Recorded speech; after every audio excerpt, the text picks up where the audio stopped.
ప్రభునందు ప్రియమైనటువంటి సహోదరి సహోదరులకు యేసుక్రీస్తు వారి అతి శ్రేష్టమైన శక్తి కలిగినటువంటి నామములో మీకు వందనాలు తెలియజేసుకొనిచున్నాను. ఈ దినము 2వ రాజుల గ్రంథము 5వ అధ్యాయమును మనము ధ్యానం చేసుకుందాం. చిన్న ప్రార్థన చేసుకొని మనము వాక్యమును ధ్యానం చేసుకుందాం. పరిశుద్ధుడైన తండ్రి, ప్రేమ కలిగిన మా గొప్ప దేవుడా, నీ పరిశుద్ధమైన శ్రేష్టమైన ఘనమైన నామమునకు వందనాలు స్తోత్రాలు చెల్లించుకుంటున్నాను ప్రభా. ప్రియ తండ్రి, గొప్ప దేవుడా, ఈ సమయంలో మేము 2వ రాజుల గ్రంథము 5వ అధ్యాయమును మేము ధ్యానిస్తుండగా పరిశుద్ధాత్మని యొక్క సహాయం అనుగ్రహించండి ప్రభా. అల్పుడును బలహీనుడునైన నన్ను నీ సిలువ చాటున మరుగుపరచండి ప్రభా. మీరే సూటిగా స్పష్టంగా మాట్లాడండి. పరిశుద్ధాత్మని యొక్క సహాయం అందించండి. ప్రియ తండ్రి, మేము నేర్చుకోబోయే ఈ ఆత్మీయ పాఠములను మా జీవితానికి అన్వయించుకొని వాటి ప్రకారం జీవించడానికి సహాయం అనుగ్రహించమని యేసుక్రీస్తు వారి అతి శ్రేష్టమైన శక్తి కలిగిన నామములో ప్రార్థించి స్తుతించి గణపరచి బహు వినయముగా వేడుకుంటున్నాను తండ్రి, ఆమేన్. ఇక్కడ మనము గమనించినట్లయితే 2వ రాజుల గ్రంథము 5వ అధ్యాయములో ఇశ్రాయేలీలు ఓడిపోయారు. సిరియా దేశస్థులు అనగా సిరియా దేశము గెలిచినట్లుగా మనం చూడగలం. 2వ రాజుల గ్రంథము 5వ అధ్యాయం 1వ వచనములో మనము ఆ సంగతి చదువుతాం. సిరియా రాజు సైన్యాధిపతి అయిన నయమాను అను ఒకడుండెను. అతని చేత యెహోవాయే సిరియా దేశమునకు జయము కలుగజేసి ఉండెను. కనుక అతడు తన యజమానుని దృష్టికి గనుడై దయ పొందినవాడాయను. అతడు మహాపరాక్రమశాలి అయి ఉండెను, కానీ అతడు కుష్ఠిరోగి అని మనం చదువుతున్నాం. సిరియా దేశం యొక్క సైన్యాధ్యక్షుని పేరు నయమాను. ఇతని ఆధ్వర్యములోనే యుద్ధం జరిగింది. దేవుడు మరి తన ప్రజలైనటువంటి ఇశ్రాయేలీయులను ఓడిపోయేటట్లుగా చేశాడు. దేవుడే ఈ సిరియా దేశానికి మరి జయము అనుగ్రహించినట్లుగా మనము చదువుతూ ఉన్నాం. అలా ఎలా జరిగింది అనిపిస్తుంది మనకి. దేవుని ప్రజలు ఓడిపోవటం ఏంటి, దేవుని ప్రజలు గెలవకుండా ఉండటం ఏంటి అని అనిపిస్తుంది. కొన్ని సందర్భాలలో దేవుడు తన పిల్లలకు పాఠం నేర్పించడానికి, తన పిల్లలకు బుద్ధి చెప్పడానికి దేవుడు అన్యులను వాడుకున్నట్లుగా మనం చూడగలం. ఇక్కడ కూడా అదే జరిగింది. దేవుని ప్రజలైన ఇశ్రాయేలీలు దేవుని మాట వినటం లేదు, దేవునికి దూరం అయిపోతున్నారు, దేవుణ్ణి గౌరవించటం లేదు. సో వారికి పాఠము నేర్పించడానికి దేవుడు ఏం చేశాడంటే ఈ యొక్క సైన్యాధిపతి అయినటువంటి నయమానును వాడుకున్నాడు. అతని అధ్యక్షతన మరి ఇశ్రాయేలీల మీద విజయము పొందుకున్నట్లుగా దేవుని వాక్యములో మనం చదువుతాం. దేవుని పిల్లలమైనటువంటి మనము దేవుని మాట వినకపోతే, దేవుని వాక్యాన్ని మనము లెక్క చేయకపోతే, వాక్యానికి విధేయత చూపించకపోతే, కొన్నిసార్లు దేవుడు ఏం చేస్తాడంటే అన్యులను లేపి మనకు పాఠం నేర్పిస్తాడు. అన్యుల ద్వారా, దేవుణ్ణి ఎరగని ప్రజల ద్వారా దేవుడు మనకు పాఠాలు నేర్పిస్తాడు. మనం ఆయా సందర్భాలలో మనము అదే చదవగలం. ఒక బెస్ట్ ఎగ్జాంపుల్, మనము యోనా గ్రంథాన్ని మనం చదివినట్లయితే అక్కడ యోనా గ్రంథములో మనం ఏం చదువుతాము అంటే, ప్రవక్త అయినటువంటి యోనా మరి దేవుడు ఏం చెప్పాడు యోనాకి, నువ్వు నినివే పట్టణానికి వెళ్ళి ఆ పట్టణం మీదకి రాబోయే తీర్పును గురించి ప్రకటించమన్నాడు. అయితే యోనా ఏం చేశాడంటే నినివే పట్టణానికి వెళ్లకుండా తార్షీష్ పట్టణానికి వెళ్ళే ఓడ చూసి ఆ ఓడ వెక్కి వెళ్ళినట్లుగా మనం చూడగలం. ఓడ వెక్కి మరి ప్రయాణం చేస్తూ ఉన్నాడు. అప్పుడు పెద్ద గాలి తుఫాను చెలరేగినట్లుగా మనం చూడగలం. ఆ ఓడ చాలా కష్టమైపోయింది, ముందుకు వెళ్ళడం లేదు. అయితే యోనా ఏం చేస్తున్నారు ఆ సమయంలో? వీళ్ళందరూ ఓడలో ఉన్న ఓడ నావికులు కానీ ప్రయాణస్తులు కానీ వాళ్ళు ఏం చేశారంటే ఆ ఓడను తేలిక చేయడానికి ఆ ఓడలో ఉన్న సామాన్లన్నీ బయట వేస్తున్నారు. కానీ యోనాను చూసినప్పుడు యోనా ఓడ అడుగు భాగమున పడుకొని నిద్రపోతూ ఉన్నాడు. అప్పుడు ఓడ నాయకుడు చేయమన్నాడు తెలుసా? ఏమండి ప్రవక్త గారు, లేచి ప్రార్థన చేయండి అన్నాడా? లేదు, ఓ ఈ నిద్రపోతా అన్నాడు. బహుశా ఆ విధంగా యోనా తన జీవితంలో ఎప్పుడు ఎవరి చేత అనిపించుకొని ఉండకపోయి ఉండవచ్చు. కానీ ఆ రోజు ఆ మాట వినవలసి వచ్చింది. ఓ ఈ నిద్రపోతా, లేచి నీ దేవునికి ప్రార్థన చేయి. ప్రవక్త అంటే ఒక దేవుని సేవకుడు అంటే ఆయన ఇతరులకు బోధించేవాడు, ఇతరులను సరిచేసేవాడు. ఇతరులు ఒకవేళ తప్పుడు మార్గంలో వెలుచూ ఉంటే మీరు ఇలా ఉండాలి అలా ఉండాలని చెప్పవలసినటువంటి వ్యక్తి ఇప్పుడు చెప్పించుకుండే స్థాయికి దిగజారిపోయాడు. కనుక ఇక్కడ మనం ఏం అర్థం చేసుకుంటున్నామంటే యోనా దేవునికి అవిధేయత చూపించి తార్షీషుకు పారిపోయే క్రమంలో దేవుడు ఒక అన్యుడైనటువంటి ఆ ఓడ నావికుడి ద్వారా యోనాకు ఒక పాఠము నేర్పిస్తూ ఉన్నాడు. మనందరి జీవితాలలో అంతే. మనము దేవుడు ఆశించినట్లుగా మనం జీవించకపోతే, దేవుడు ఉండమన్నట్లుగా ఉండకపోతే, మనము దేవుని వాక్యానుసారంగా దేవుని చిత్తములో మనం ఉండకపోతే దేవుడు ఏం చేస్తాడంటే మన చుట్టూ ఉన్న కొంతమందిని వాడుకొని మనకు పాఠము నేర్పిస్తాడు. అయితే ఈ యొక్క నయమాను గురించి వాక్యం ఏమని సెలవిస్తుందంటే, ఇతను సిరియా దేశం యొక్క సైన్యాధ్యక్షుడిగా కనపడుతున్నాడు, మంచి పరాక్రమశాలిగా మనకు కనపడుతున్నాడు. ఇతను గురించి ఇంకా అతని ఆధ్వర్యంలోనే ఆ సిరియా దేశానికి విజయం వచ్చింది కాబట్టి రాజు దృష్టిలో దయ పొందాడు. కానీ అతడు కుష్ఠిరోగి అని మనం చదువుతున్నాం. అతను భయంకరమైనటువంటి రోగం ఇతనికి వచ్చింది. ఎన్నున్నా ఏం ప్రయోజనం? భయంకరమైనటువంటి రోగం. కుష్ఠిరోగం అంటే ఆనాడు మందు లేదు. కుష్ఠిరోగానికి చాలా అంటురోగముగా చూస్తూ ఉంటారు. కుష్ఠిరోగం ఒక భయంకరమైన ఘోరమైనటువంటి రోగముగా ప్రజలు చూస్తూ ఉంటారు. అలాంటి భయంకరమైనటువంటి రోగము నయమానుకు వచ్చినట్లుగా మనం చూస్తూ ఉన్నాం. తర్వాత ఆ యొక్క ఇశ్రాయేల్ దేశం మీద వారు యుద్ధము చేసి దాడి చేసి వారి మీద గెలిచి వస్తూ వారు ఏం చేశారంటే ఇశ్రాయేలీల చిన్నదాన్ని తీసుకొని వచ్చారు. ఆ ఇశ్రాయేలీల చిన్నది నయమాను ఇంట్లో ఉన్నది. నయమాను భార్యకు పరిచర్య చేస్తూ ఉన్నది. ఆ మాట మనం 2వ వచనంలో చదువుతాం. సిరియనులు గుంపులుగా బయలుదేరి ఇశ్రాయేలు దేశం మీదకి పోయి ఉండిరి. వారి చుట్టూ నుండి ఒక చిన్నదాన్ని చెరకొని రాగా అది నయమాను భార్యకు పరిచర్య చేయుచుండెను. నయమాను భార్యకి ఆమె పరిచర్య చేస్తూ ఉన్నది.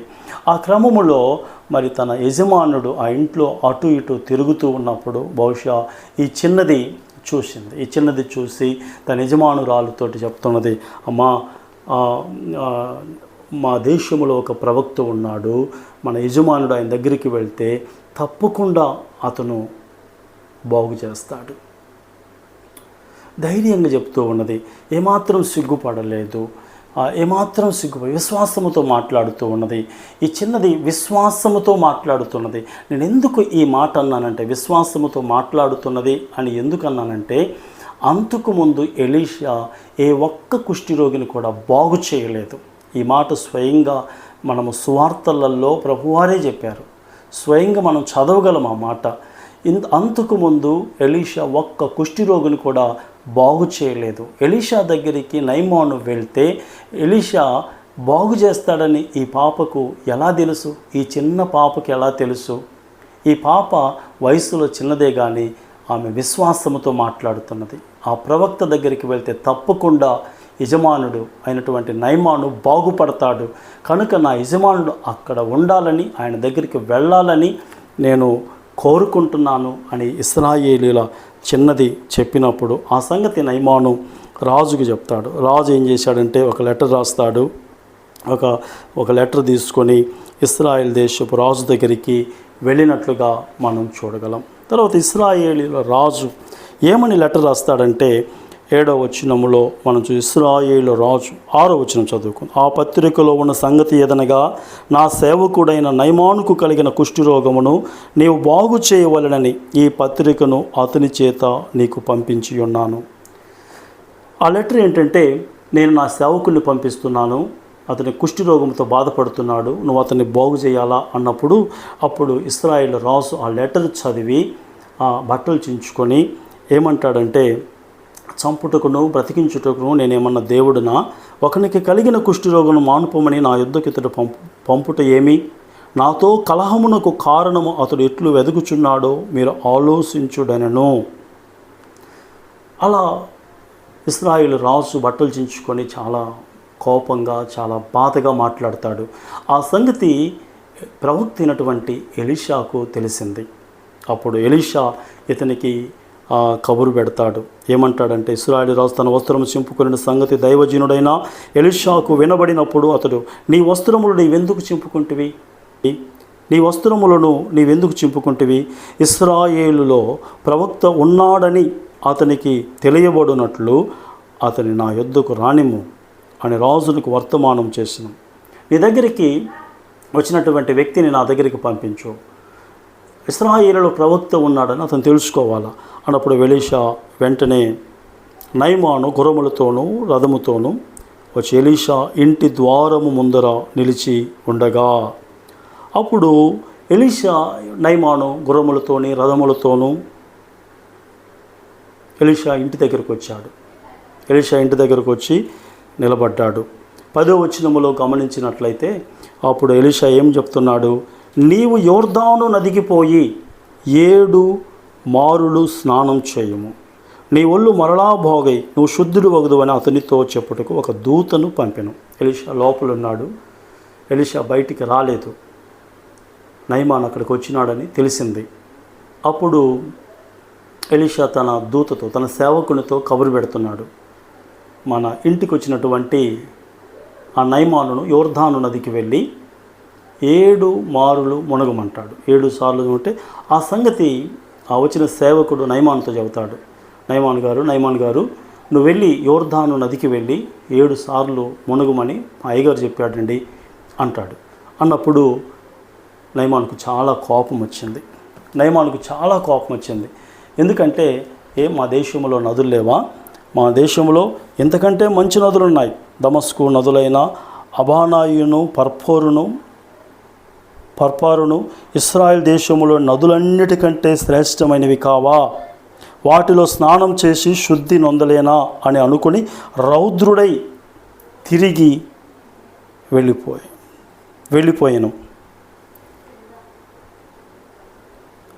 చాలా కోపం వచ్చేసింది. యోర్దాను నదికి వెళ్ళి 7 సార్లు మునగమంటే ఆయన ఏమనుకున్నాడంటే, నేను ఎలీషా ఇంటికి వెళ్ళంగానే ఎలీషా నాకు ఎదురొచ్చేసి ఒక నమస్కారం చేసి ఎక్కడైతే నేను కుష్ఠరోగం ఉన్నదో అక్కడ చెయ్యి పెట్టి బాగు చేస్తాడని నయమాను అనుకున్నాడు.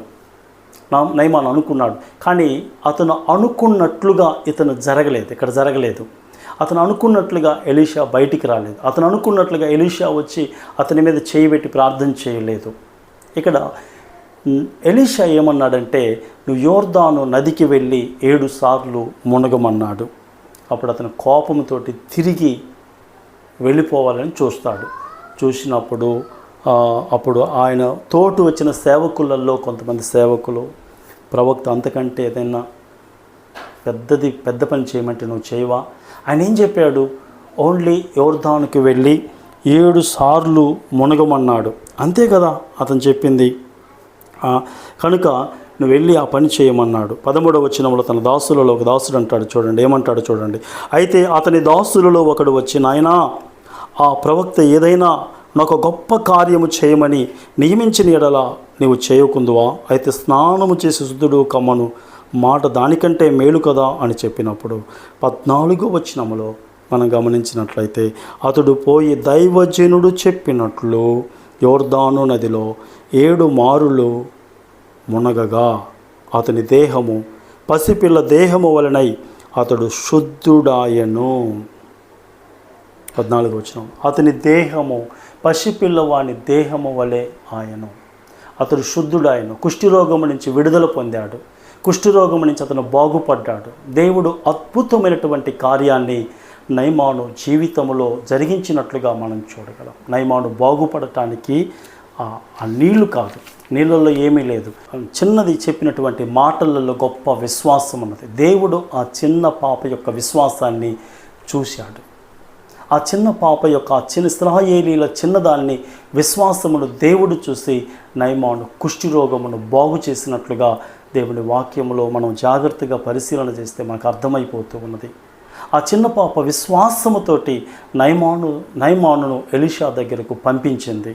విశ్వాసముతోటి నా యజమానుడు మా ప్రవక్త అయినటువంటి ఎలీషా దగ్గర ఉంటే తప్పకుండా మన యజమానుడు బాగుపడతాడనే గొప్ప విశ్వాసముతోటి ఆమె పంపించింది. నేను ఎందుకు విశ్వాసం అంటున్నానంటే, అంతకు ముందు నయమాను కుష్ఠిరోగమును బాగు చేయడానికి ముందు ఎలీషా ఏ ఒక్క కుష్ఠిరోగిని కూడా బాగు చేయలేదని మనం సువార్తలలో చదువుతాం. ఎలీషా ఫస్ట్ టైం ఒక కుష్ఠిరోగిని బాగు చేసింది నయమానునే.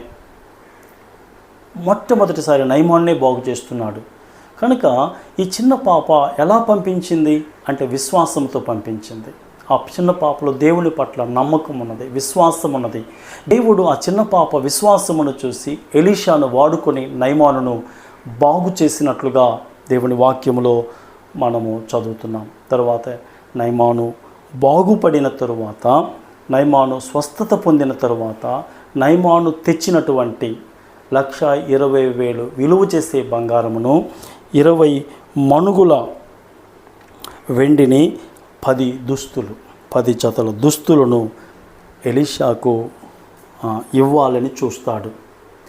ఎలీషాకి ఇవ్వాలని చూస్తే ఎలీషా వాటిని తీసుకోవడానికి ఇష్టపడలేదు. ఏమన్నాడంటే 16వ వచనములో, ఎలీషా ఎవని సన్నిధిని నేను నిలవబడి ఉన్నానో ఇశ్రాయేలు దేవుడైన ఆ యెహోవా జీవముతోడు నేనేమీ తీసుకొనను అని చెప్పెను. నయమాను అతనిని ఎంతో బతిమిలాడినను అతడు ఒప్పకపోయెను. తీసుకో అని నయమాను చాలా బతిమిలాడాడు. వెండి, బంగారము, వస్త్రాలు తీసుకోమని ఎంత బతిమిలాడినా కానీ ఎలీషా వాటిని తీసుకోవడానికి ఇష్టపడలేదు.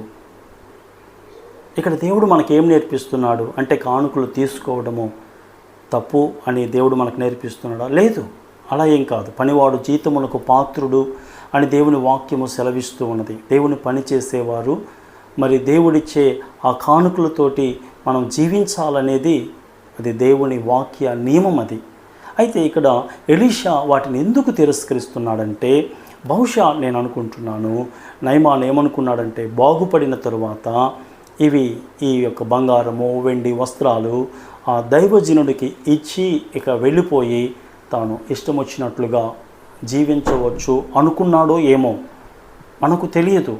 కానీ ఆయన అనుకున్నట్లుగా లేకపోతే ఆయన ఏమైతే ఒప్పుకున్నాడో దానికోసం దేవుడు చేయలేదు ఈ అద్భుతాన్ని. దానికోసం, ఆ బంగారము కోసమో, ఆ వెండి కోసమో, ఆ వస్త్రాల కోసమో దేవుడు నయమాను జీవితంలో అద్భుతం చేయలేదు, ఆ స్వస్థతను అనుగ్రహించలేదు. నయమాను స్వస్థత పొందాడు అంటే అది దేవుని యొక్క కృప, అది దేవుని యొక్క కృప. ఎలీషా వాటిని తీసుకోకుండా నయమానుకు ఏం చెబుతున్నాడంటే, ఏం పాఠము నేర్పిస్తున్నాడంటే, దేవుడు నీ జీవితంలో అద్భుతం చేసింది నువ్వు ఇస్తాననుకున్నటువంటి బంగారం కొరకు కాదు, నువ్వు ఇస్తాననుకున్నటువంటి వెండి కొరకు కాదు, నువ్వు ఇస్తాననుకున్నటువంటి వస్త్రాల కోసం కాదు.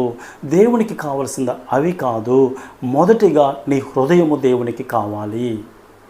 ఆయన జీవము కలిగినటువంటి దేవుడు అని నీకు తెలియజేయడానికి నువ్వు గ్రహిస్తావని దేవుడి అద్భుతమైనటువంటి కార్యాన్ని నీ జీవితంలో దేవుడు జరిగించాడు. కనుక మొదటిగా నువ్వేం చేయాలంటే, ఈ జీవము కలిగినటువంటి దేవుణ్ణి, నిన్ను స్వస్థపరిచినటువంటి దేవుణ్ణి నీ హృదయంలో చేర్చుకోవాలి. నువ్వు ఆయన నమ్ముకోవాలి, నీ హృదయంలో ఆయనకు చోటు ఇవ్వాలి. తరువాత నువ్వు ఈ కానుకలు కానీ లేకపోతే దేవునికి ఏమన్నా ఇవ్వాలనుకుంటే ఇవ్వచ్చు అన్నట్లుగా ఆ ఒక్క పాఠాన్ని నేర్పించడానికి మరి ఎలీషా వాటిని పుచ్చుకోవడానికి ఇష్టపడలేదు. ఈనాడు కూడా చాలామంది మేము పరిచర్య చేస్తూ ఉంటాం, ఆయా గ్రామాలకు వెళ్ళి పరిచర్య చేస్తుంటాం. చాలామంది యొక్క ఒపీనియన్ ఏంటంటే, వారికి ఉన్నటువంటి సమస్యలను బట్టి, వారికి ఉన్న కష్టాలను బట్టి ప్రార్థన చేయమంటారు. ప్రార్థన చేసిన తర్వాత దేవుడు నిజంగా ఆ ఫ్యామిలీస్ను, ఆ వ్యక్తులను కనికరించి వారి జీవితాలలో దేవుడు కార్యం చేస్తూ ఉంటారు. కానీ వాళ్ళు ఏమనుకుంటారంటే, దేవుడు మా జీవితంలో ఈ స్వస్థతనిచ్చాడు, దేవుడు మా జీవితంలో ఈ కార్యం చేశాడు కాబట్టి ఒక 1000 రూపాయలు లేకపోతే ఎంతో కొంత వాళ్ళు మొక్కుకొని ఆ కానుక చెల్లించి వారు వెళ్ళిపోతూ ఉంటారు. వారి జీవితంలో ఆ కార్యం చేసింది వారు మొక్కుకున్నటువంటి ఆ కానుక కొరకు కాదు. ఆ సంగతి వారికి తెలియదు. దేవుడు వారి జీవితంలో ఒక పని చేసింది, ఒక కార్యం చేసింది. ఎందుకు అంటే వారు జీవము కలిగినటువంటి దేవుణ్ణి తెలుసుకుంటారని, ఈ భూమి ఆకాశములను సృష్టించినటువంటి సృష్టికర్తను తెలుసుకోవాలని, సత్యదేవుణ్ణి తెలుసుకోవాలని, జీవము కలిగినటువంటి దేవుని, కలవరిలో మన కొరకు ఎవరైతే చనిపోయినారో ఆ యేసయ్యను వారి హృదయంలో చేర్చుకుంటారని దేవుడు కార్యం చేశాడు. కానీ మనం ఆ దేవుడిని అపార్థం చేసుకొని, నేను ఇది అనుకున్నా కదా అందుకే ఆయన నా జీవితంలో ఈ కార్యం చేశాడు అని ఆయన మేలులను అపార్థం చేసుకొని ఎంతో కొంత చెల్లించి మళ్ళీ వారి రొటీన్ పనులలోకి వెళ్ళిపోతూ ఉంటారు. ఇంతకుముందు ఉన్న విశ్వాసాలలోకి వారు వెళ్ళిపోతూ ఉంటారు. ఇది చాలా దుఃఖకరమైనటువంటి విషయము. అందుకని ఇక్కడ ఎలీషా నయమాను తెచ్చినటువంటి వాటిని తిరస్కరించినట్లుగా మనము చూడగలం. తర్వాత నయమాను చాలా బతిమలాడాడు, అయినా కానీ ఎలీషా వాటిని తీసుకోలేదు. ఎలీషా తర్వాత ఎప్పుడైతే ఎలీషా వాటిని తిరస్కరించాడో తర్వాత నయమానులో విశ్వాసం కలిగింది, దేవుని పట్ల విశ్వాసం కలిగింది. అందుకని ఏమంటాడంటే ఆయన యెహోవాకు తప్ప దహన బలినైనను మరి ఏ బలిని ఇతరమైన దేవతలకు నేనికను అర్పింపను. ఇక నేను ఏ దేవతలకు కూడా బలులు అర్పించను, ఏ దేవతను కూడా పూజించను అని మాట్లాడుతున్నాడు. నాకు ఇక ఏ దేవుడు కూడా లేడు, యెహోవాయే జీవము కలిగిన దేవుడు. ఆయన యందే నేను విశ్వాసం ఉంచుతున్నాను, ఆయన యందే నేను నమ్మకం ఉంచుతున్నాను, ఆయన తప్ప ఇక వేరే దేవుడు లేడు. నయమాను దేవుని యందు విశ్వాసము ఉంచినట్లుగా మనం చూడగలం. నయమానులో ఎంత గొప్ప మార్పు చోటు చేసుకుందో మనం ఇక్కడ చూడగలం. తర్వాత 20వ వచనం నుంచి మనము చూసినట్లయితే ఎలీషా ఇప్పుడు 20వ వచనం నుంచి మనం చూసినట్లయితే నయమాను తాను తీసుకొచ్చినటువంటి బంగారమును వెండిని వాటన్నిటినీ తీసుకొని మరి తన దేశానికి వెళ్ళిపోతున్నాడు. అప్పుడు గెహాజీ చూస్తూ ఉన్నాడు. ఎలీషా నయమానుకు మధ్య జరుగుతున్నటువంటి సంభాషణ, ఆయన బంగారమును వెండిని తీసుకోమంటము, ఎలీషా తిరస్కరించటము, వీటన్నిటిని కూడా ఎవరు గమనిస్తున్నారంటే ఎలీషా సేవకుడైనటువంటి గెహాజీ గమనిస్తూ ఉన్నాడు. తర్వాత రథం మీద మరి నయమాను అక్కడి నుంచి వెళ్ళిపోయాడు. అప్పుడు గెహాజీ ఏమనుకుంటున్నాడో ఒకసారి ఆలోచించండి. 20వ వచనములో మనం చూసినట్లయితే అంతటా దైవజనుడైన ఎలీషాకు సేవకుడకు గెహాజీ సిరియనుడైన ఈ నయమాను తీసుకుని వచ్చిన వాటిని అంగీకరించుటకును నా యజమానునికి మనసు లేకపోయెను కానీ. అసలు ఏంటి, అసలు ఇంత డబ్బు, ఎంత బంగారము, 1,20,000 రూపాయలు విలువ చేసే బంగారము, వెండి 10 వస్త్రాలు, అసలు ఇంత తిరస్కరిస్తాడా, ఇంత వద్దంటాడేంది, అసలు వాటి మీద మనసు లేనిదేంది అసలు అని గెహాజీ మాట్లాడుతున్నాడు. గెహాజీ మాటలలో మనకు ఏమర్థమవుతూ ఉన్నది, ఎలీషాకు ఈ భౌతిక సంబంధమైనటువంటి బంగారం మీద కానీ, వెండి మీద కానీ, లేకపోతే వస్త్రాల మీద కానీ ఎలీషాకు అసలు మనసు లేదు, వాటి మీద దృష్టి లేనే లేదు. ఆయన దృష్టి అంతా కూడా వేటి మీద ఉన్నది, ఆత్మ సంబంధమైన వాటి మీద, పరలోక సంబంధమైన వాటి మీద, దైవ కార్యాల పట్ల, వాటి మీద ఎలీషా మనస్సు ఉన్నట్లుగా మనం చూస్తున్నాం. కొలసీలకు రాసిన పత్రికలో ఒక అద్భుతమైనటువంటి మాటను మనం చదువుతాం. దేవుని పిల్లలమైనటువంటి మనము వేటి మీద మనసు పెట్టాలా, వేటి మీద మనసు పెట్టకూడదో దేవుని వాక్యములో పరిశుద్ధాత్మ దేవుడు చాలా స్పష్టంగా వ్రాయించాడు. మీరు క్రీస్తుతో కూడా లేపబడిన వారైతే పైనున్న వాటినే వెదుకుడి అనే మాటను కొలసీలకు రాసిన పత్రిక మరి 3వ అధ్యాయంలో మనము ఆ మాటలు కొలసీలకు రాసిన పత్రిక 3వ అధ్యాయంలో ఏం చదువుతాం మనం, మీరు క్రీస్తుతో కూడా లేపబడిన వారైతే పైనున్న వాటినే వెదకుడి, అక్కడ క్రీస్తు దేవుని కుడి పార్శ్వమున కూర్చుని ఉన్నాడు. పైనున్న వాటి మీదనే కానీ భూ సంబంధమైన వాటి మీద మనస్సు పెట్టుకొనుకురి, ఏలయనగా మీరు మృతి పొందితిరి అనే మాటను చదువుతున్నాం. పైనున్న వాటిని మనము మనస్సు పెట్టుకోవాలి. కనుక ఇంకొక చోట మరి మత్తయి సువార్తలో కూడా ఏం చదువుతాం, మత్తయి సువార్త 6వ అధ్యాయము 31, 32, 33 వచనాలలో మనం ఏం చదువుతాము? మనం అక్కడ కూడా ఒక మంచి మాటను చదువుతాం. ఏమి తిందుమో అని మన దేహమును గురించి కానీ, మరి ఏమి తిందుమో, ఏమి ధరించుకుందాం, ఏమి త్రాగుదామో అని చింతించొద్దని వాక్యం సెలవిస్తూ ఉన్నది. అది ఏం చేయాలా? మొదటిగా ఆయన రాజ్యమును నీతిని వెదకుడి అనే మాటను మనం చదువుతున్నాం. ఎలీషాకు యెహోలోక సంబంధమైన వాటి మీద మనస్సు లేదు. ఆయనకి యెహోలోక సంబంధమైన వాటి మీద ఆయనకు దృష్టి లేనే లేదు. ఈ లోక సంబంధమైన వాటి మీద మనం దృష్టి పెట్టకూడదు. ఈ లోకములో ఉన్నదంతా కూడా శరీరాశ, నేత్రాశ, జీవపు డంబం, ఇవేవి కూడా దేవుని వలన పుట్టినవి కావు. మన పౌరసత్వము పరలోకమందున్నదని ఫిలిప్పీయులకు రాసిన పత్రిక 3వ అధ్యాయము 20వ వచనములో రాయబడి ఉంటుంది. మనం పరలోక సంబంధులం, పరలోక పౌరులం కనుక పరలోక సంబంధమైన వాటి మీదనే మనము మనస్సు పెట్టుకొని జీవించాలి. యెషయా గ్రంథం 26వ అధ్యాయం 3వ వచనంలో ఏముంటుందంటే, ఎవని మనస్సు నీ మీద ఆనుకొనునో వానిని పూర్ణ శాంతి గలవానిగా చేయదు అని అక్కడ మనం చూస్తాం. దేవుని మీద మన మనసు వాక్యము మీద మన మనసు పెట్టుకున్నట్లయితే, ఎప్పుడు దైవ కార్యాల మీద మన మనసు పెట్టుకున్నట్లయితే మనం ఎప్పుడు నెమ్మదిగా జీవించగలం, సంతోషంగా జీవించగలం. ఈ లోకంలో దేవునికి మహిమకరంగా మనము జీవించగలం కూడా. కనుక మరి రోమీయులకు రాసిన పత్రిక 8వ అధ్యాయము 5-6 వచనాలలో ఏముంటుంది? శరీరానుసారులు శరీర విషయముల మీద మనస్సునుంచుదురు. శరీరానుసారమైనటువంటి మనస్సు మరణమని వాక్యం సెలవిస్తుంది. కానీ ఆత్మానుసారులు ఆత్మ విషయముల మీద మనస్సునుంతురు. ఆత్మానుసారమైనటువంటి మనసు అంట అది జీవం అంట, సమాధానం అంట. కనుక మనము ఆత్మానుసారులముగా ఆత్మ సంబంధమైనటువంటి వాటి మీదనే మనము మనసు పెట్టుకొని ఈ లోకములో మనము జీవించాలి. ఇంకా ఇక్కడ మనము చూసినట్లయితే 20వ వచనములో ఏమంటున్నాడు? మనసు లేకపోయినా కానీ యెహోవా జీవము తోడు ఏంటంట, యెహోవా జీవము తోడు నేను పరుగెత్తుకొని పోయి అతనిని కలుసుకొని అతని యొద్ద ఏదైనాను తీసుకొందు అనుకొని. గెహాజీ నయమానును చూస్తున్నాడు, ఎలీషాను చూస్తున్నాడు.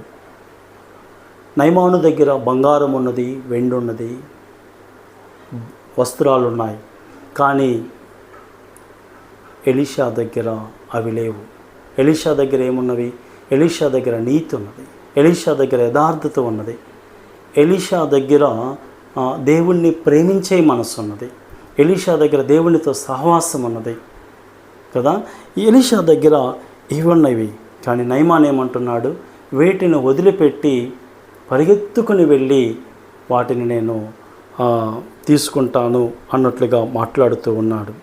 వాటిని తీసుకోవడానికి నేను వాటి వెంటబడతాను అంటున్నాడు. ప్రభు పిల్లలముగా మనం వేటి వెంటపడాలి? ఇక్కడ గెహాజీ ఏమంటున్నాడు? ఎలీషాను వదిలిపెట్టి నేను నయమాను వెంట పడతాను అంటున్నాడు. నయమాను వెంటంటే నయమాను దగ్గర ఉన్నటువంటి ఆ భౌతిక సంబంధమైనటువంటి ఆ బంగారము వెంటబడతాను, ఆ వెండి వెంటబడతాను అని అంటున్నాడు.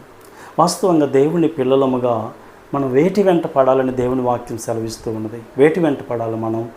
2 తిమోతికి రాసిన పత్రిక 2వ అధ్యాయము 22వ వచనములో ఒక మంచి మాట మనం చదువుతాం. 2 తిమోతికి రాసిన పత్రిక 2వ అధ్యాయం 22వ వచనములో ఏముంటుందంటే, నీవు యవనేచ్ఛల నుండి పారిపోము, పవిత్ర హృదయులై ప్రభువునకు ప్రార్థన చేయువారితో కూడా నీతిని, విశ్వాసమును, ప్రేమను, సమాధానమును వెంటాడము. మనం వేటిని వెంటాడాలి? నీతిని, విశ్వాసమును, ప్రేమను, సమాధానమును వెంటాడాలి. ఎవరితో సహవాసం చేయాలంట? ఎవరితోనంట? ప్రభువుకు ప్రార్థన చేయువారితో అని మనం చదువుతున్నాం. ప్రభువుకు ప్రార్థన చేసే వాళ్ళతో కలిసి మనం వీటిని వెంటాడాలంట, వీటి వెంట పడాలి మనం. కానీ నయమాను వాటి వెంట పడుతున్నట్లుగా మనం చూస్తున్నాం. ఇంకా చూసినట్లయితే మరి ఇక్కడ ఎలీషా దగ్గరేమో ప్రార్థనా జీవితం ఉంది. ఎలీషా దగ్గర ఏలియా నుంచి పొందుకున్న 2 అంతల ఆత్మ ఉంది. దేవుని కోసం ఏదో చేయాలనే తపన ఎలీషాలో కనపడుతుంది, విశ్వాసం కనపడుతుంది, యథార్థత కనపడుతుంది. కానీ మరి నయమాను దగ్గరేమో బంగారము, వెండి, వస్త్రాలు కనపడుతున్నాయి. గెహాజీ మరి వీటికంటే కూడా వాటిని ఎక్కువగా ప్రేమిస్తున్నట్లుగా మనం చూస్తున్నాం. దేవుని కంటే మనం ఈ లోకములో దేన్ని కూడా ఎక్కువగా ప్రేమించకూడదు. ఎందుకో చెప్పమంటారా? ఎలీషా దగ్గర ఉన్నవి కనిపించటం లేదు గెహాజీకి. నీతి, లేకపోతే ప్రార్థనా జీవితం, లేకపోతే ఇవేవి కూడా విశ్వాసం, ఇవి కనపడటం లేదు. కానీ నయమాను దగ్గర ఉన్నవి కనపడుతున్నాయి. బంగారం కనపడుతుంది, వెండి కనపడుతుంది, వస్త్రాలు కనపడుతున్నాయి. బైబిల్ గ్రంథంలో ఒక శ్రేష్టమైన మాటను మీకు జ్ఞాపకం చేయాలని నేను ఆశపడుతున్నాను. ఆ మాట 2వ కొరింథీయులకు రాసిన పత్రికలో 4వ అధ్యాయము చివరి వచనములో ఆ మాట వ్రాయబడి ఉంటుంది. 2వ కొరింథీయులకు రాసిన పత్రిక 4వ అధ్యాయము 2వ కొరింథీయులకు రాసిన పత్రిక 4వ అధ్యాయం చివరి వచనంలో చివరి మాట మనం చదువుకుందాం. ఏలయనగా దృశ్యమైనవి అనిత్యములు, అదృశ్యమైనవి నిత్యములు. ఏవి నిత్యములు, ఏవి అనిత్యములో గెహాజీ గ్రహించలేకపోతున్నాడు. ఎలీషా దగ్గర ఉన్నవి కనిపించకపోయినా అవి నిత్యములు.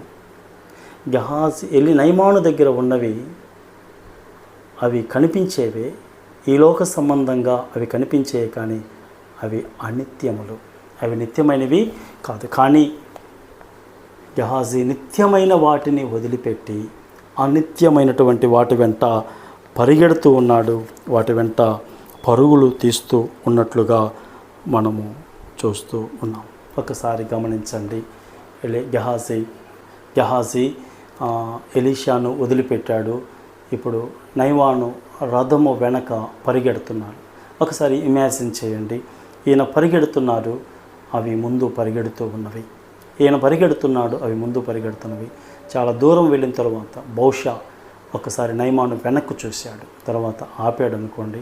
కానీ ఇక్కడ ప్రభువారు మనకు నేర్పించే ఆత్మీయ పాఠమును ఒక్కసారి ఆలోచించండి. ఒకసారి గమనించినట్లయితే ఈయన పరిగెడుతున్నాడు, అవి ముందు పరిగెడుతూ ఉన్నవి.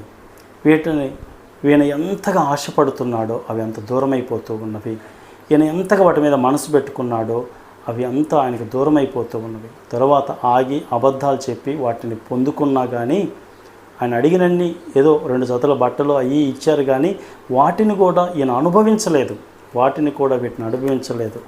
మనము దేవుణ్ణి వదిలిపెట్టి, దైవ కార్యాలను వదిలిపెట్టి, వాక్యాన్ని వదిలిపెట్టి, ప్రార్థనను వదిలిపెట్టి, ఈ లోక సంబంధమైన వాటిని ఏదో సంపాదించుకోవాలని వాటి మీద దృష్టి పెట్టి మనసు పెట్టి, దేవుని సహాయము లేకుండా మన సొంతగా ఏదో చేయాలని మనము ఆశపడితే, అందుకనే దేవుని వాక్యం ఏమని సెలవిస్తుందంటే, ఒక మాట వ్రాయబడి ఉంటుంది. సామెతల గ్రంథము 23వ అధ్యాయములో 4-5 వచనాలలో ఈ మాట వ్రాయబడి ఉంటుంది. ఐశ్వర్యము పొంద ప్రయాసపడుకుము, నీకు అట్టి అభిప్రాయం కలిగినను దాన్ని విడిచిపెట్టము. నీవు దాని మీద దృష్టి నిలిపిన తోడనే అది లేకపోవును. నిశ్చయముగా అది రెక్కలు ధరించి ఎగిరిపోవును. పక్షిరాజు ఆకాశమునకు ఎగిరిపోవునట్లు అది ఎగిరిపోవును అనే మాటను మనం చూద్దాం. దేవుని వాక్యం ఎంత సత్యమో కదా. మనము దాని మీద దృష్టి పెట్టిన తోడనే అది లేకపోవును. మనము దేవుని కాదనుకొని, దేవుని వాక్యమును కాదనుకొని, మరి దేవుని సహవాసమును కాదనుకొని, ఈ లోకములో మనం ఏదో సంపాదించాలని మనము ప్రయాసపడినట్లయితే అది వ్యర్థమే. మనకి ఏది రాదు. దేవుణ్ణి పక్కన పెట్టి మనం ఏదో పొందుకోవాలనుకుంటే అది మన ప్రయాస వ్యర్థమైపోవటమే. నాకు వేరుగా ఉండి మీరు ఏమీ చేయలేరని దేవుని వాక్యం సెలవిస్తుంది. దేవుని కాదనుకొని ఈ లోకంలో మనం ఏం చేయగలం? అసలు నయమాను ఎలీషాను కాదనుకొని, ఎలీషా దగ్గర ఉన్నవి కాదనుకొని నయమాను వెంట పరిగెత్తాడు, ఏదో అబద్ధాలు చెప్పాడు, అవి పుచ్చుకున్నాడు. కానీ అనుభవించాడా? ఈయనతో పాటు అవి కూడా, వాటితో పాటు ఈయన అవి నశించిపోయినట్లుగా మనము చూడగలం. కనుక అవి గెహాజీ వాటి వెంట పడ్డాడు, కానీ అవి దూరమైపోయాయి. అయితే ఇక్కడ మరొక విషయాన్ని మనము గమనించాలి. ఇంకొక విషయం ఏంటంటే, గెహాజీ వాటి వెంట పడ్డాడు, కానీ ఇక్కడ ఎలీషా దేవుని వెంట పడే వ్యక్తిగా మనకు కనపడుతున్నాడు. ఎలీషా దైవ కార్యాల వెంట పడే వ్యక్తిగా కనపడుతున్నాడు. ఇక్కడ ఎలీషా వాక్యాన్ని ప్రేమించే వ్యక్తిగా కనపడుతూ ఉన్నాడు. అయితే అవి వేటి వెంటైతే గెహాజీ పడ్డాడో ఆ బంగారము, ఆ వెండి, ఆ వస్త్రాలు అంతకు ముందే మనము 19వ వచనంలో 16వ వచనంలో చదువుతాం. ఎలీషా, ఎవని సన్నిధిని నేను నిలవబడి ఉన్నానో ఇశ్రాయేలు దేవుడైన ఆ యెహోవా జీవముతోడు నేనేమీ తీసుకొనను అని చెప్పాను. నయమాను అతనిని ఎంతో బతిమాలినను అతడు ఒప్పకపోయాను. ఈ బంగారము, వెండి, వస్త్రాలు 16వ వచనం ప్రకారం ఎలీషా వెంట పడ్డాయి. తీసుకో ఎలీషా నయమాను బతిమలాడుతూ ఉన్నాడు. నయమాను బతిమలాడాడు, అయ్యా ఎలీషా గారు, ప్రవక్త గారు, ఇవి తీసుకో ఆయన ఒప్పుకోలేదు. ఎలీషా ఒప్పుకోలేదు, వాటిని తీసుకోవడానికి ఇష్టపడలేదు. నేను ఇక్కడ ప్రభువారు మనకు నేర్పించే పాఠం ఏంటంటే, మనము ప్రభువు వెంట పడితే మనకు కావలసినవన్నీ మన వెంట పడేటట్లుగా దేవుడే చేస్తాడు. దావీదేమంటాడు 23వ కీర్తన, కృపాక్షేమములే నా వెంట వచ్చును అని దేవుని వాక్యంలో మనం చదువుతాం. మనం దేవుని వెంట పడటం నేర్చుకుందాం. మనకు కావలసినవి మన వెంట పడేటట్లుగా దేవుడు చేస్తాడు. మనము వాటి వెంట పడవలసినటువంటి అవసరం లేదు. మనకు ఏమి కావాలో, మనం ఏ అవసరతలో ఉన్నామో మన ప్రభు వారికి బాగా తెలుసు. ఎప్పుడు ఏమి ఇవ్వాలో ఆయనకి తెలుసు. ఆయన తప్పకుండా వాటిని మనకు అనుగ్రహిస్తాడు. మొదటిగా ఆయన రాజ్యమును నీతిని వెదకుడి, తర్వాత మీకు కావాల్సిన అన్ని ఇస్తానని దేవుని వాక్యములో మనము చదువుతూ ఉన్నాం. ఇక్కడ మళ్ళీ మనం చూసినట్లయితే 22వ వచనములో గెహాజీ అక్కడికి వెళ్ళి ఏమంటున్నా, నా యజమానుడు నా చేత వర్తమానము పంపి ప్రవక్తల శిష్యులలో 2 యవనులు ఎఫ్రాయిము మాన్యము నుండి నా యొద్దకు ఇప్పుడే వచ్చిరి కనుక నీ వారి యొద్దకు 2 మణుగుల వెండియు 2 దుస్తుల బట్టలను దయచేయమని చెప్పుచున్నాను. నేను ఎఫ్రాయిం మాన్యం నుండి అంట 2 యవనస్తులు వచ్చారంట. వాళ్ళకి వస్త్రాలు కావాలంట, వాళ్ళకి 2 వస్త్రాలు కావాలంట, 2 మణుగుల వెండి కావాలంట. ఈమని అబద్ధాలు ఆడుతున్నాడు. ఇక్కడ నిజంగానే ఎలీషా చెప్పాడా?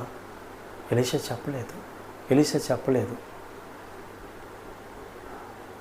ఈ బంగారము, ఈ వస్త్రాల మీద ఎవరికి మక్కువ? గెహాజీకి మక్కువ.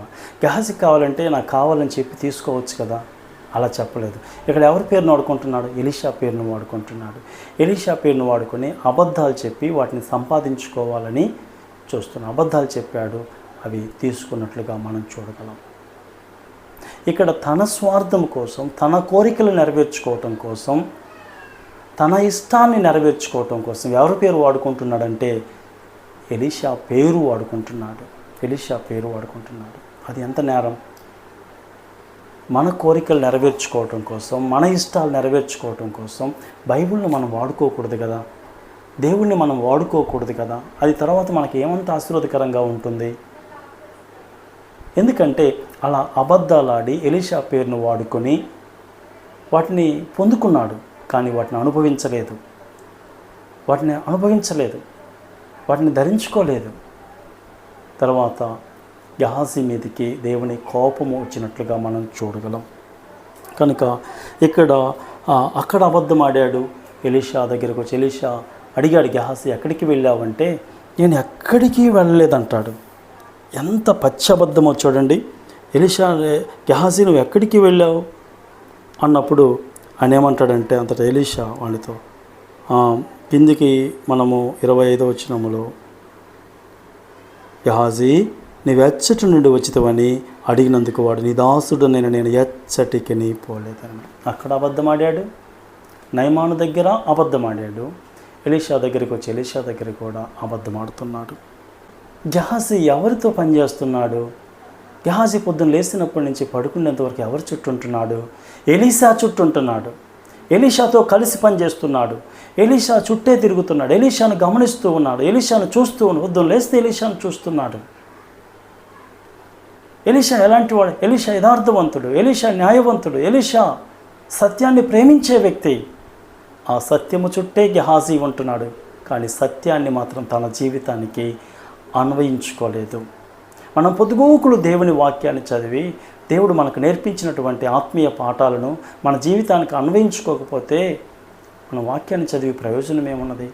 మనం పొదుగోకులు యూట్యూబుల్లో టీవీలలో వాక్యాలు విని మనం ఆత్మ సంబంధమైనటువంటి వాటిని నేర్చుకుంటూ అర్థం చేసుకుంటూ వాటిని మన జీవితానికి అన్వయించుకోకపోతే ప్రయోజనం ఏమున్నది? మనం ఎప్పుడు చర్చికి వెళ్తూ మంచి మంచి వర్తమానాలు వింటూ ఆ మంచి వర్తమానాల ద్వారా అనేక విషయాలు నేర్చుకొని వాటిని మన జీవితానికి అన్వయించుకోకపోతే ఆ వాక్యాలు విని ప్రయోజనం ఏమున్నది చెప్పండి? ఈయన ఎలీషా చుట్టూ విని ఎలీషాలో నుండి నేర్చుకున్న ఆత్మీయ పాఠాలను తన జీవితానికి అన్వయించుకోలేదు. ఏం ప్రయోజనం? ఇదే మన జీవితంలో కూడా అదే జరుగుతూ ఉన్నది. ఇంకా గమనించినట్లయితే అక్కడికి వెళ్ళాడు గెహాజీ, నయమానుకు అబద్ధం చెప్పాడు. నయమాను నమ్మాడు, ఆయన వస్త్రాలు ఇచ్చాడు, వెండి ఇచ్చాడు. కానీ గెహాజీ మళ్ళీ ఎలీషా దగ్గరకు వచ్చాడు. ఎలీషా దగ్గర కూడా అలానే అబద్ధం ఆడాడు. కానీ గెహాజీ నయమానును మోసం చేయగలిగాడేమో కానీ ఎలీషాను మోసం చేయలేకపోయాడు. ఎందుకు నువ్వు అలా చెప్తున్నావు? నువ్వు అక్కడికి వెళ్ళినప్పుడు ఆ వ్యక్తితో మాట్లాడుతున్నప్పుడు నా ఆత్మ నీతో కూడా రాలేదా అన్నాడు. ఇక్కడ గెహాజీ నయమానును మోసం చేయగలిగాడు కానీ ఎలీషాను మోసం చేయలేకపోయాడు. దయచేసి గమనించండి. ఇక్కడ మనం గమనించినట్లయితే ఎలీషాను దేవునికి సాదృశ్యముగా మనం చెప్పుకున్నట్లయితే, దేవుని ఆత్మకు సాదృశ్యముగా చెప్పుకున్నట్లయితే మనం మనుషులను మోసం చేస్తామేమో కానీ దేవుణ్ణి మనము మోసం చేయలేము. ఆయనకు అన్నీ తెలుసు. ఆయన సర్వశక్తిమంతుడు, ఆయన గొప్ప దేవుడై ఉన్నాడు. ఆయన మనం మోసం చేయలేము. అసలు ఆయనకు అన్నీ తెలుసు. గెహాజీ ఎలీషా నయమాను మొదటిగా వాటిని ఎలీషాను తీసుకోమన్నాడు. ఎలీషా వద్దన్నాడు. వాటిని తీసుకోవడానికి ఇష్టపడలేదు, తిరస్కరించాడు, సున్నితముగా తిరస్కరించాడు. నాకు వద్దు అన్నాడు. అప్పుడే నయమాను రథం వేసుకుని వెళ్ళిపోయాడు. మరి గెహాజీ ఆ రథం వెంటబడి ఎలీషా వేటినైతే వద్దన్నాడో, ఎలీషా వేటినైతే తిరస్కరించాడో వాటిని తెచ్చుకుంటున్నాడు. మళ్ళీ దేవుడు వద్దు అన్నటువంటి వాటిని, దేవుడు తిరస్కరించినటువంటి, దేవుడు కాదు అన్నటువంటి వాటిని మనం తెచ్చుకుంటే అది మనకి ఎంతవరకు ఆశీర్వాదకరంగా ఉంటుంది? అవి మనకు శాపాన్ని తెస్తవి కానీ ఆశీర్వాదాన్ని తీసుకురావు కదా. న్యాయబద్ధంగా దేవుడిచ్చేవి మనకు ఆశీర్వాదకరంగా ఉంటాయి. దేవుడు వద్దు అన్నటువంటి వాటిని తెచ్చుకుంటే అవి మనకు శాపముకు కారణమవుతాయి. ఈ విషయంలో మనము బహు జాగ్రత్తగా ఉండాలి. తర్వాత ఇక్కడ ఏమంటున్నాడంటే 26వ వచనములో ఎలీషా మాట్లాడుతున్నాడు. అంతటా ఎలీషా వానితో, ఆ మనుషుడు తన రథము దిగి నిన్ను ఎదుర్కొనుటకు తిరిగి వచ్చినప్పుడు నా మనసు నీతో కూడా రాలేదా? ద్రవ్యమును, వస్త్రములను, ఒలీవ చెట్ల తోటలను, ద్రాక్ష తోటలను, గొర్రెలను, ఎడ్లను, దాసదాసీలను సంపాదించుకున్నటకు ఇది సమయమా? మనం గొర్రెలు సంపాదించుకోవడానికి, దాసదాసీలను సంపాదించుకోవడానికి, ఆస్తిపాస్తులను సంపాదించుకోవడానికి ఇది సమయమా? ఇది వాక్యం యేసయ్య కలువరిలో చేసిన కార్యమును చెప్పడానికి ఇది సమయం కదా.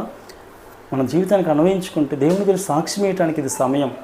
యేసు ప్రభువారు అంటే ఎవరో తెలియక ఎంతోమంది నశించిపోతున్నారు, చీకట్లో మగ్గిపోతున్నారు, సత్యం తెలియక నాశనమైపోతున్నారు. ఎంతోమంది పిల్లలు యవనస్తులు వారి జీవితాలను పాడు చేసుకుంటున్నారు. వారికి దేవుని వాక్యాన్ని చెప్పడానికి, సువార్తను చెప్పడానికి, కలువరిలో క్రీస్తు చేసిన కార్యం చెప్పడానికి ఇది సమయం. దేవుడు మనకించినటువంటి సమయంలో ఎంత సమయమో సువార్తకు కేటాయిసి, ఎంత సమయం వాక్యం చదవడానికి మనం కేటాయిసి, ఎంత సమయం యెహలోక సంబంధమైనటువంటి వాటికి వ్యయం చేస్తున్నాం. మనం ప్రశ్నించుకోవాలి. ఇది సమయం. ప్రార్థన చేసుకోవడానికి ఇది సమయం. అనేకుల కోసం ప్రార్థన చేయడానికి ఇది సమయం. వాక్యాన్ని చదివి ధ్యానించి దేవుని వాక్యంలో నుంచి కొన్ని ఆత్మీయ పాఠాలను నేర్చుకొని బయటికి వెళ్ళి ప్రకటించడానికి ఇది సమయం. నశించిపోతున్నటువంటి వారికి స్వార్థను చెప్పడానికి ఇది సమయం కదా. కనుక గెహాజీ ఇది సమయం కాదు కదా అన్నట్లుగా మాట్లాడాడు.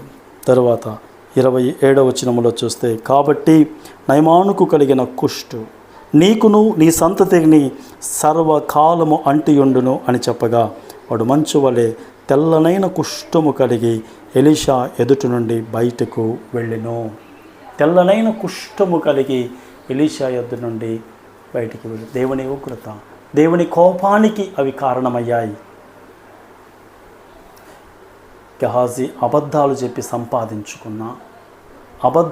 సంపాదించుకున్న వస్త్రాలు, అబద్ధాలు చెప్పి సంపాదించుకున్నటువంటి ఆ వెండి, అవేవి కూడా ఆ ఉగ్రత నుంచి, దేవుని కోపము నుంచి గెహాజీని కాపాడలేకపోయాయి. సామెతల గ్రంథము 11వ అధ్యాయం 4వ వచనంలో ఏముంటుంది? ఉగ్రత దినమందు ఆస్తి అక్కరకు రాదు. ఉగ్రత దినమందు ఆస్తి అక్కరకు రాదు. ఉగ్రత నుంచి తప్పించబడాలంటే ఏకైక మార్గం యేసుప్రభు వారే. ఈరోజు మనం యేసయ్యను కాదనుకొని మనం సంపాదించుకుంటున్నటువంటి ఆస్తులు కానీ, బంగారము కానీ, వెండి కానీ, మేడమిద్దెలు కానీ, భూములు కానీ, ఇవి ఏవి కూడా, మనం సంపాదించుకుంటున్న జ్ఞానము కానీ, మనము కలిగి ఉన్న ఉద్యోగాలు కానీ, పదవులు కానీ, అధికారాలు కానీ, ఏవి కూడా రేపు మన మీదికి రాబోయే ఉగ్రత నుంచి ఇవేవి కాపాడలేవు. వీటి నుంచి తప్పించుకోవడానికి ఒకే ఒక మార్గం ఉన్నది. ఆ మార్గమే ప్రభు అయినటువంటి యేసుప్రభు వారు. యేసుప్రభు నందు విశ్వాసం ఉంచితే మన పాపములకు క్షమాపణ కలుగుతుంది. నిత్య శిక్ష నుంచి మనం తప్పించబడతాం. యేసుప్రభు వారు కలవరి శిలువలో మన అందరి కోసం చనిపోయి సమాధి చేయబడి తిరిగి లేశాడు. యేసుప్రభు నందు విశ్వాసం ఉంచితే మనము రక్షించబడతాం. క్రీస్తు యేసునందున్న వారికి ఏ శిక్షావిధి లేదని రోమిలకు రాసిన పత్రిక 8వ అధ్యాయం 1వ వచనంలో రాయబడి ఉంటుంది. కనుక నా ప్రియ సహోదరులారా, ప్రభువునందు విశ్వాసం ఉంచుదాం. ఎలీషా వలె పైనున్న వాటినే మనం వెతుకుతాం. గెహాజీ వలె యెహోవాకు సంబంధమైనటువంటి వాటి మీద మనసు పెట్టుకోకుండా దేవునికి మహిమకరంగా మనము జీవిద్దాం. కనుక నా ప్రియ సహోదరులారా, యేసు ప్రభువారు చెప్పినట్లుగా నేనే మార్గమును, నేనే సత్యమును, నేనే జీవమును అని ప్రభువారు చెప్పారు. నా ద్వారానే తప్ప తండ్రి యొద్దకు ఎవ్వరునూ రారు. దేవునితో సమాధాన పడాలన్నా, పాపక్షమాపణ పొందుకోవాలన్న ఒకే ఒక మార్గం యేసయ్యే ఆ మార్గం. ప్రభువునందు విశ్వాసం ఉంచండి, దేవునికి మహిమకరంగా జీవించండి. అట్టి కృప దేవుడు మీ అందరికీ అనుగ్రహించునుగాక. ఆమెన్. ఆమెన్. చిన్న ప్రార్థన. ప్రేమ కలిగిన తండ్రి, దయగలిగిన మా దేవా, నీ పవిత్రమైన పాదాలకు వందనాలయ్యా. మేము నేర్చుకున్న వాక్యాన్ని మా హృదయాలలో భద్రపరచండి. లేఖనానుసారంగా జీవించే కృప అనుగ్రహించమని మహిమ, ఘనత, ప్రభావములు నీకే చెల్లించుకుంటూ యేసుక్రీస్తు మేము నేర్చుకున్న ఆత్మీయ పాఠము మా జీవితానికి అన్వయించుకుని వాటి ప్రకారం జీవించడానికి కావలసిన కృప అనుగ్రహించమని మహిమ, ఘనత, ప్రభావములు నీకే చెల్లించుకుంటూ యేసుక్రీస్తు వారి నామములో ప్రార్థించి స్తుతించి కనపరిచి బహు వినయముగా వేడుకుంటున్నాను తండ్రి. ఆమెన్. ఆమెన్.